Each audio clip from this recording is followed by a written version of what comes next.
దీవించబడినటువంటి వాళ్ళే ఇటువంటి కార్యక్రమాలు చేయగలరు అనే విషయాన్ని నేను మీతోటి మనం చేస్తా ఉన్నానండి. చూసారా, బైబిల్ గ్రంథంలో చూసినట్లయితే అపోస్తుల కార్యాలు 2:35 చూసినట్లయితే ఆ ప్రవక్తలు దేవుడు అబ్రహాముతో నీ సంతానమందు భూలోక వంశములన్నీ ఆశీర్వదింపబడని చెప్పి మీ పితరులతో చేసిన నిబంధనకు మీరు వారసులై ఉన్నారు. అంటే ఈ ఆశీర్వాదానికి మనం వారసులమై ఉన్నాము అనేటువంటి విషయాన్ని ఇక్కడ తెలియజేస్తూ ఇటువంటి ఆ వారసులై అనే మాట ఉందండి 25 అపోస్తుల కార్యాలు 3:25. అంటే వారసులై అంటే కుమారులై ఆశీర్వాదాలు మనం తప్పకుండా పొందుతాము. మరి అబ్రహాం దేవుడు ఇచ్చినటువంటి వాగ్దానాన్ని బట్టి ఈ దేవుడు ఏం చేశాడంటే మనల్ని పరలోక సంబంధమైనటువంటి ఆశీర్వాదాలకి మనల్ని వారసులుగా చేసినట్లుగా మనం చూస్తూ ఉన్నాం. ఈ రోజున ఆశీర్వాదానికి వారసులు అయ్యాం. అయితే ఒకటి చేయమన్నాడండి.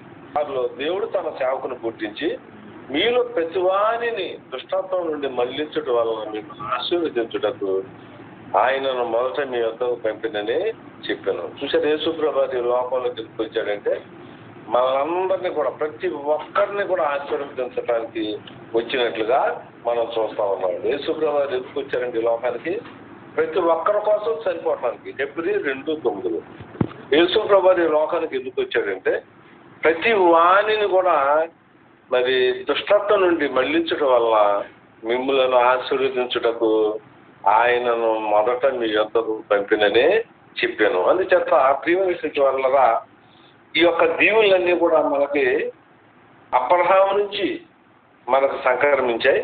రెండోదిగా చూసినట్లయితే అబ్రహాము సంతానంలో నుంచి వచ్చినటువంటి ఆ యేసు ప్రభు ద్వారా కూడా మనకి ఇటువంటి దీవులు వచ్చాయి అనే విషయాన్ని మనం చూస్తూ ఉన్నాం. అబ్రహాము నుంచి దావీదేమో దేవుని కుమారుడు మాటను మనం మత్తయి 1:1 మనం చూస్తూ ఉన్నామండి. అబ్రహాము నుంచి దావీదు నుంచి యేసుక్రీస్తు. అదిగా అబ్రహామును బట్టి మనకి ఇటువంటి దీవుల్లో మరి సంక్రమించి మనకు వచ్చినట్లుగా మనం చూస్తూ ఉన్నామండి. ఆదికాండం 18:18 చూసినట్లయితే మరి అబ్రహామును బట్టే దీవులు అనే మాటను మనం చూస్తూ ఉన్నామండి. ఆదికాండం 12:4 నుంచి ప్రారంభమైంది దీవులు. అంటే నిన్ను ఆశీర్వదించే వారిని ఆశీర్వదించేదాను, నిన్ను దూషించే వారిని శపించేదాను, భూమి యొక్క సమస్త వంశంలో నీ యందు ఆశీర్వదించబడినని అబ్రహాముతో అలాగా. చూసారు, అబ్రహామును బట్టి మనకి ఈ యొక్క ఆశీర్వాదాలు మనకు సంక్రమించినట్లుగా మనం చూస్తూ ఉన్నామండి. చూడండి, ఆదికాండం 18:18 అండి. ఆదికాండం 18:18 కూడా మనం అదే విషయాన్ని మనం చూస్తూ ఉన్నామండి. అబ్రహాము నిశ్చయముగా బలము గల గొప్ప జనముగును, అతని మూలంగా భూమిలోని సమస్త జనములను ఆశీర్వదించబడును. అందుచేత అబ్రహామును బట్టి ప్రతి ఒక్కరు కూడా దీవించబడినట్లుగా మనం చూస్తూ ఉన్నామండి. 26:4 అబ్రహామును బట్టి ఇస్సాకు ఆశీర్వదించబడ్డాడు. మనందరం తెలిసినటువంటి విషయమే. 8వ వచనంలో మనం చూసినట్లయితే 28వ వచనంలో మరి ఇస్సాకును బట్టి 28:14 ఇస్సాకును బట్టి యాకోబు ఆశీర్వదించబడినట్లుగా మనం చూస్తూ ఉన్నామండి. చూసారా, మరి ఇస్సాకేమో అబ్రహామును బట్టి దీవించబడ్డాడు, యాకోబేమో ఇస్సాకును బట్టి దీవించబడినట్లుగా మనం చూస్తూ ఉన్నామండి. చూసారు, అందుచేత అబ్రహామును బట్టి మనకి దీవులు సంక్రమించాయి అనే విషయాన్ని మనం జాగ్రత్తగా ఆలోచన చేస్తూ ఉన్నామండి. చూసారా, హెబ్రీ 6:14 కూడా మనం చూసినట్లయితే నిశ్చయముగా అబ్రహాము నుంచే 6:13 దేవుడు అబ్రహామును వాగ్దానం చేసినప్పుడు తనకంటే ఏ గొప్పవాని తోడు అనే ప్రమాణం చేయలేకపోయింది కనుక తన తోడు అనే ప్రమాణం చేసి నిశ్చయముగా నేను నిన్ను ఆశీర్వదించును, నిశ్చయముగా నిన్ను విస్తరింపజేతును అని చెప్పాను. కాబట్టి చూసారు, ఈ రోజున మనకు వచ్చినటువంటి దీవులన్నీ కూడా అబ్రహాము నుంచి ఇస్సాకు నుంచి యాకోబు నుంచి మరి మనందరికీ కూడా యేసు ప్రభువు ద్వారా మనందరికీ ఇన్ని దీవులు వచ్చాయంటే అర్థం ఏంటన్నమాట. దేవుడు తన తోడని ప్రమాణం చేసి నిత్యముగా నిన్ను ఆశీర్వదించును, నిత్యముగా నిన్ను విస్తరింపజేతును అని చెప్పాను. అయితే అతడు నమ్మి అతడు ఓర్పుతో సహించి ఆ వాగ్దాన ఫలము పొందాను. చూసారు, ఈ రీతిగా అబ్రహాముని మరి దేవుడు దీవించినట్లుగా మనం చూస్తా ఉన్నామండి. దేవుడు 23వ అధ్యాయం కీర్తన చూసినట్లయితే అసలు ఆశీర్వాదాలు ఎన్ని రకాలుగా ఉంటాయో అక్కడ రాయబడినట్లుగా మనం చూస్తా ఉన్నాం. ఒక్కొక్క మనిషిని బట్టి ఒక మనిషిని బట్టి ఇంకొక మనిషికి కూడా దీవులు వస్తాయి అనే విషయాన్ని మనం ఆలోచన చేసుకోవాలండి. ఉదాహరణ చూసినట్లయితే మీతో చెప్పానండి, 30వ అధ్యాయం 27వ వచనం యాకోబును బట్టి లాభాలను దీవించబడినట్లుగా మనం చూస్తా ఉన్నాం. తెలుసు జోసెఫ్ను బట్టి మరి పోతీఫరు దీవించినట్లుగా మనం చూస్తా ఉన్నాం. బైబిల్లో ఒక మనిషిని బట్టి ఇంకొకరిలో దీవించబడతారన్నమాట అండి. ఒకటి అబ్రహామును బట్టి సంక్రమించినటువంటి దేవుళ్ళు మీతో చెప్పుకున్నాను. రెండోది ఏంటంటే ఒక మనిషిని బట్టి ఇంకొక మనిషికి దేవుళ్ళు వస్తాయి. ఒక మనిషిని బట్టి చూసారు. ఇక్కడ రూతు గ్రంథంలో కూడా మనం చూసినట్లయితే రూతు నయోమి ఏం చేసిందంటే వారు యెహోవా నిన్ను ఆశీర్వదించుగాక అంటే చూసారంటే ఇతరులు అంటే ఇంకొక మనుషులను బట్టి వారంటే అక్కడ చుట్టూ ఉండేటువంటి పనివారు తర్వాత రూతు గారిని మరి అక్కడ మరి దీవిస్తూ ఉన్నట్లుగా మనం చూస్తా ఉన్నామండి. 2:4 బోయజు బెత్లెహేము నుండి వచ్చి యెహోవా మీకు తోడై ఉండును గాక అని చేదు కోయి వారితో చెప్పగా చూశారండి. ఇక్కడ ఒక మనిషి ఇంకో మనిషిని యెహోవా మీకు తోడుగా ఉంటాడు, మిమ్మల్ని దీవిస్తాడు అని చెప్తూ ఉన్నట్లుగా మనం చూస్తా ఉన్నామండి. 2:20 చూడండి. 2:20 చూసినట్లయితే 2:20 నయోమి బ్రతికి ఉన్న వారిని చచ్చిన వారికి ఉపకారం చేయుట మానని ఇతడు యెహోవా చేత ఆశీర్వదించబడుగాక అని తన కోడలతో అంటే రూతుతో అనేను. చూసారు, ఈ రీతికి ఒక మనిషి ఇంకొక మనిషిని బ్లెస్ చేయటం అన్నమాట, దీవించబడును గాక అని చెప్తూ ఉన్నట్లుగా మనం చూస్తూ ఉన్నామండి. యాకోబును బట్టి నయోమి మనందరూ అబ్రహామును బట్టి ఈ రోజున మనం కూడా దీవించబడతా ఉన్నట్లుగా మనం చూస్తూ ఉన్నామండి. అందుచేత మనకు వచ్చేటువంటి దీవులు చాలా గొప్పగా ఉంటాయి అన్నమాట. దేవుడు ఇచ్చేటువంటి దీవులు అంతా కాదు. అందుచేత ఏం చేశారంటే ఈ దీవులకు మీరు వారసులయ్యారు అని అపోస్తుల కార్యాలు 3వ అధ్యాయం 25వ వచనంలో మనం చూస్తూ ఉంటాం. అదే 36:9 కూడా చూసినట్లయితే ఆశీర్వాదములకు వారసులకు మీరు పిలువబడితే గనక కీడుకు ప్రతి కీడైనను దూషణకు ప్రతి దూషణైనను చేయక దీవించుడి. చూశారు మనం ఆశీర్వాదానికి వారసు అవటానికి దేవుడు మనల్ని పిలిచాడు అనేటువంటి విషయాన్ని మనం ఇక్కడ ఆలోచన చేస్తా ఉన్నామండి. అందుచేత అప్రియమైనటువంటి దీవెనలు దేవుడిచ్చేటువంటి దీవెనలు గొప్పవి అనే విషయాన్ని నేను మీతోటి మనం చేస్తా ఉన్నాను. ఉదాహరణకి ఆదికాండం ఇక్కడ చూడండి, యాకోబు 3:10 నోట్ చేసుకోండి. ముందు యాకోబు 3:10 మనం ఆలోచన చేసినట్లయితే మన నోటి నుంచి కూడా అనేకులు మనం దీవించేటువంటి వారంగా మనం ఉండాలండి. ఒకే నోటు నుంచి దీవెనలను ఆశీర్వాదాలు ఒకే బావిలో 2 జలాలు ఉండవు, 2 ఓట్లు ఉండవు. అదే విధంగా మన నోరు ఇతరులను దీవించేటువంటి వారంగా, అయ్యా నువ్వు బాగుండాలి అని మనం దీవించేటువంటి వారంగా మనం ఉండాలి. అయితే పొరపాటున మనం ఇక్కడ ఆలోచన చేసినట్లయితే ఇస్సాకు గురించి మనం ఆలోచన చేస్తే ఆయన నోటి నుంచి ఒక పక్క ఆశీర్వదించాడండి యాకోబుని, మళ్ళీ యేసోబుని మళ్ళీ శపించినట్లుగా చూశారండి. ఈ రీతిగా 2 రకాల ఒకే నోటి నుంచి 2 జలాలు ఉండవు, 2 ఓట్లు ఉండవు. ఒకే నోట్లో నుంచి 2 రకాలైనటువంటి మాటలు ఉండవు. అదే రీతిగా ఇక్కడ యాకోబుని మనం 27:34 చూసినట్లయితే ఆదికాండం అక్కడ ఒకే నోటి నుంచి 2 బ్లెస్సింగ్స్ వచ్చినాయి, ఒక పక్క మరి ఆశీర్వాదాలు కూడా వచ్చినట్లుగా మనం చూస్తా ఉన్నాం. ఆదికాండం 27:32 ఆయన నీ పేరేమైనా అడుగు అతడు యాకోబు అని చెప్పాడు. అప్పుడు ఆయన నువ్వు దేవునితోనూ మనుషులతోనూ పోరాడి గెలిచాడంట, మగసీటితో పోరాడి గెలిచాడనమాట అండి. హోషియా 12:3-4 మనం చూస్తా ఉన్నాం. యాకోబు ఒక మనస్సులు కలిగి ప్రార్థనతో పోరాడాడు కనుక ఇక మీదట నీ పేరు ఇశ్రాయేలే కానీ యాకోబు అనబడదని చెప్పాను. చూసారు, నిజమైనటువంటి దీవులు అది మనం ప్రార్థనతో సంపాదించుకునేటువంటివి. నిజమైనటువంటి ఆశీర్వాదాలు ఎక్కడ ఉన్నాయంటే ప్రియమైనటువంటి వాళ్ళ ఇక్కడ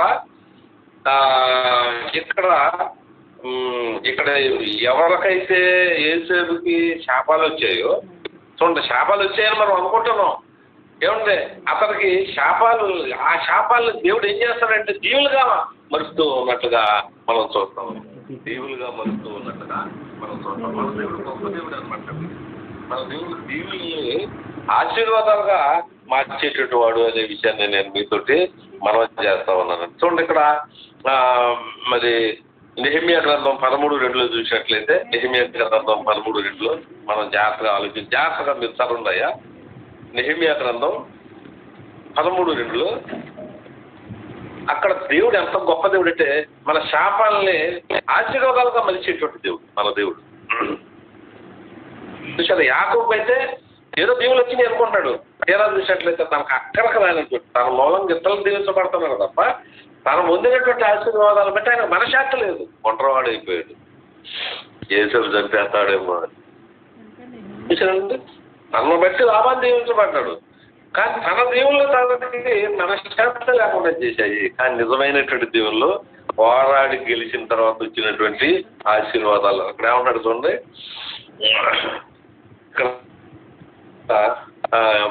ఇక్కడ మనం 28వ వచనంలో మనం చూసినట్లయితే 32:28 ఇప్పుడు మన యాకోబు అనేటువంటి వాడు దేవునితో పోరాడి అప్పుడు మగసులతో పోరాడి అప్పుడు నిజమైనటువంటి ఆశీర్వాదాలు పొందినట్లయితే మనతో అప్పుడు వచ్చి నేను దీవులు ఉదాహరణకు మనం చూసినట్లయితే ప్రియులనా ద్వితీయోపదేశకాండం తీయాలని మనం చేయాలి. 34:29 యాకోబుకి ఎటువంటి దీవులు వచ్చినాయి, అంత ముందు దీవులు కాబట్టి ఎప్పుడైతే ప్రార్థన చేశాడో ఎప్పుడైతే మనం క్రీస్తంగా ఉంటామో నిజమైన దీవులు వస్తాయండి, నిజమైనటువంటి ఆశీర్వాదాలు వస్తాయని నేను చెప్పుకుంటూ నేను చివరిలో చూడండి ఇక్కడ ఏమంటాడో, ఇశ్రాయేల్ అంటే అబ్బాయి నేను ఇక నుంచి నీ పేరు యాకోబు అని పెడతావు, ఇశ్రాయేల్ అని పెడుతుందయ్యా నీ పేరు నుంచి నువ్వు. అందుచేత ఒక పక్క చూసినట్లయితే ఇస్సాకు ఏమీ చేయలేనటువంటి పరిస్థితి అండి. కానీ ఆయన చేయలేని మనసు ఉందండి. ఎవరికండి? యేసేపుకి. కానీ చేయలేనటువంటి పరిస్థితి. మనం మేలు చేయాలనుకుంటాం, చేయలేనటువంటి పరిస్థితి.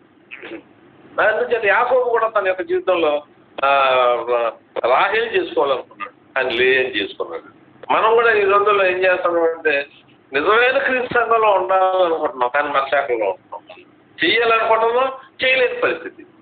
ఒక్కొక్కళ్ళం కూడా మనం అటువంటి పరిస్థితిలో ఉంటాం. ఒకసారి వెనక తిరిగి ఆలోచన చేస్తే చెయ్యలేని మనసు ఉంటుంది, కానీ చెయ్యలేనటువంటి పరిస్థితి. ఆశీర్వాదాలు ఇచ్చేసాడండి. ఏమంటే అయినప్పటికీ కూడా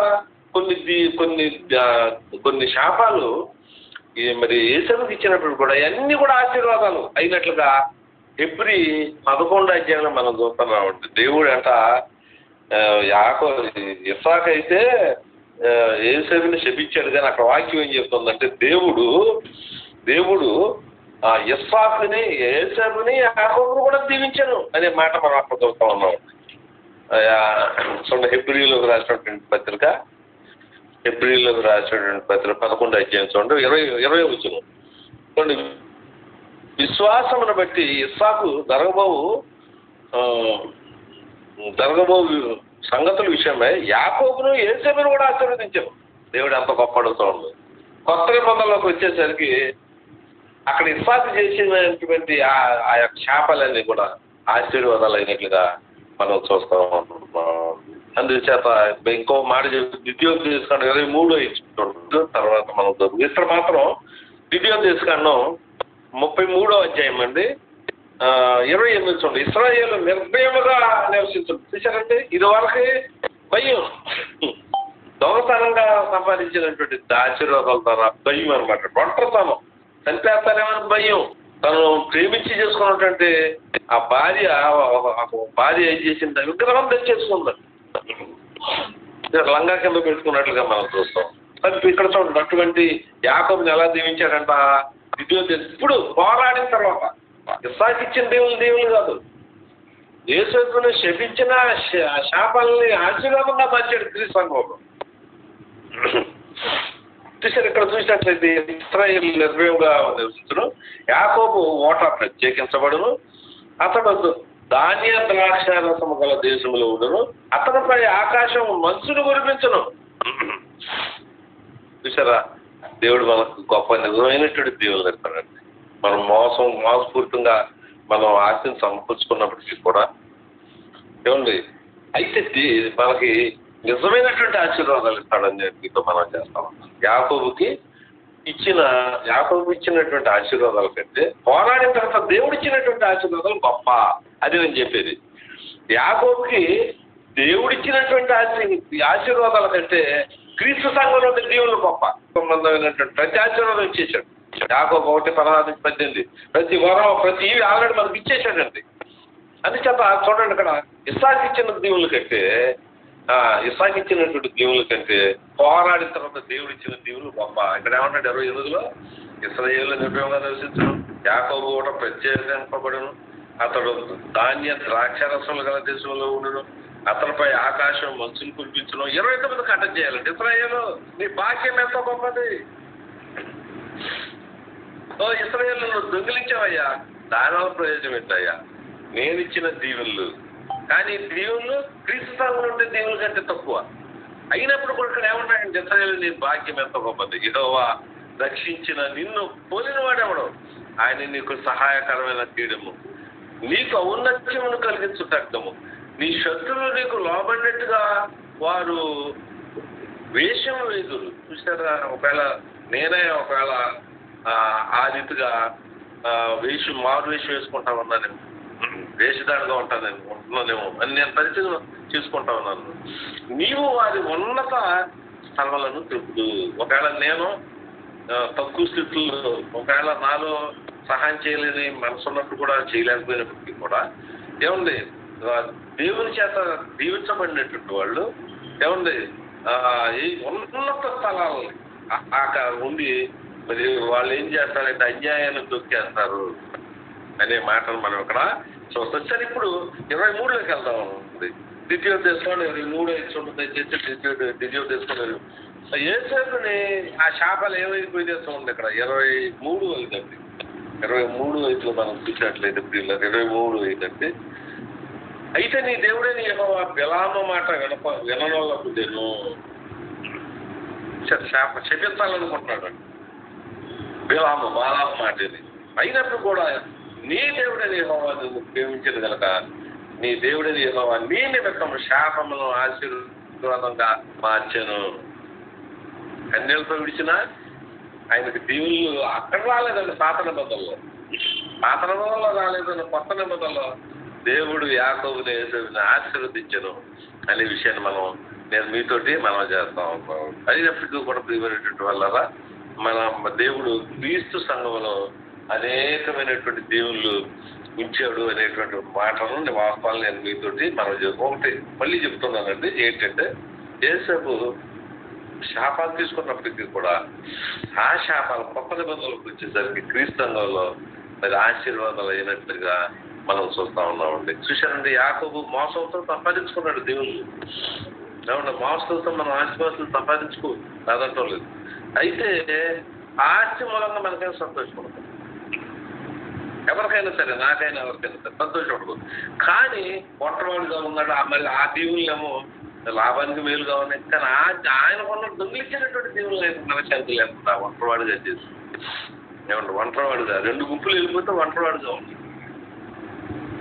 ఆయన ఆస్థానం వెళ్ళిపోయింది 2 గుంపులుగా, ఒంటరివాడుగా ఉన్నాడు. అప్పుడు దేవుని పట్టుకొని ప్రార్థన పోరాడు, మగసిరి కలిగి ప్రార్థన చేసి, మగసిరి అంటే ఏం చేస్తున్నాడు ఆయన? నృత్యూసుకుడు అంటే ఆ ప్రాణా కాదు నాదా అసలు మగసిరి కలిగినటువంటి వారు. ఏమండి, మనం మగసిరి కలిగి మనం ఏం నపుంసకుడు ఉంది తన యొక్క పరిస్థితి చూసినట్లయితే మరి ఎంతో కష్టపడతాం. యెరూషలేము పట్టణం వెళ్తా ఉన్నాడు, ప్రయోజనం ఉందా ఏం లేదు. రక్షణ పట్టణంలో లేదండి. రక్షణ ఎక్కడుందండి? రక్షణ అనేటువంటిది ఒక అరణ్యంలో ఉన్నట్లుగా మనం చూస్తూ ఉంటాం. అక్కడ బాప్తిసం పొంది ఎంతో సంతోషం వచ్చిందండి. మంత్రిగా ఉంటే సంతోషం రాదు. నిరాశతో వచ్చేటువంటి ఏమండి ఒక నపుంసకుడు ఆనాది క్రీస్తు సంఘంలో చూశారండి. అరణ్యంలో ఎప్పుడైతే బాప్తిసం పొందాడు మరి అక్కడ ఆ దీవులు ఆశీర్వాదాలు వచ్చినట్లుగా మనం చూస్తా ఉన్నాం. అయినప్పటికీ కూడా ప్రియమైనటువంటి వల్ల ఆ దీవులు దేవుడి యొక్క దీవులు మామూలుగా పాత మతంలోనే ఎన్ని దీవులు ఉంటే మరి క్రీస్తు సంఘంలో ఎన్ని దీవులు ఉన్నాయి మీరు ఆలోచించే.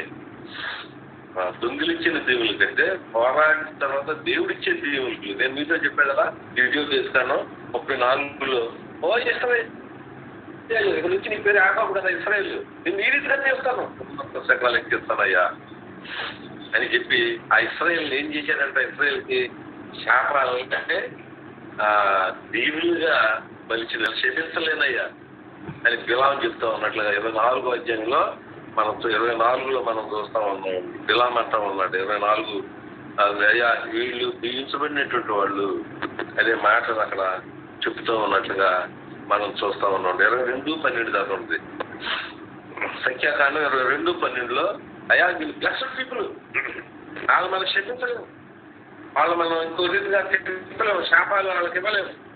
క్రీస్తు సంఘంలో దీవులు ఉంటాయి, ఆశీర్వాదాలు ఉంటాయి. నేను మీతోటి మనం చేస్తా ఉన్నానండి. అందుచేత ప్రియమైనటువంటి వాళ్ళరా మనకి చూసినట్లు 10:22లో సామెతల గ్రంథంలో ఏమండి యెహోవా ఆశీర్వాదం ఐశ్వర్యం ఇచ్చినట్టు. పాత నిబంధనలో యెహోవా ఆశీర్వాదం ఐశ్వర్యం ఇవ్వచ్చండి. చూసారా మనకి కొత్త నిబంధనలో చూసినట్లయితే ఆ యెహోవా ఆశీర్వాదం మహిమైశ్వర్యం ఇచ్చడం. చూసారా ఎన్ని దీవుల్లో చూడండి, ఎన్ని ఆశీర్వాదాలు ఉన్నాయో చూడండి. పాత నిబంధనలో దీవులు తక్కువ, దొంగిలించినటువంటి దేవుల కంటే పోరాడి దేవుడిచ్చిన ఆశీర్వాదాలు ఎక్కువ. క్రీస్తు సంఘంలో ఇప్పుడు మనం ఉన్నాం బాప్తిజం పొందాము క్రీస్తు సంఘంలో, ఈ దేవుళ్ళు ఇంకా ఎక్కువ. మనం వారసులు అయ్యాం ఈ రోజున అనే విషయాన్ని నేను మీతో మనం చేసుకుంటాం. ఒక్కోసారి మంచి చేయాలనుకుంటాం, చేయలేని పరిస్థితుల్లో ఉంటాం. ఇవన్నీ కూడా అర్థం చేసుకోవడం మనం చేసుకుంటూ మీ అందరికీ కూడా నా బ్లెస్సింగ్స్ నేను తెలియజేసుకుంటూ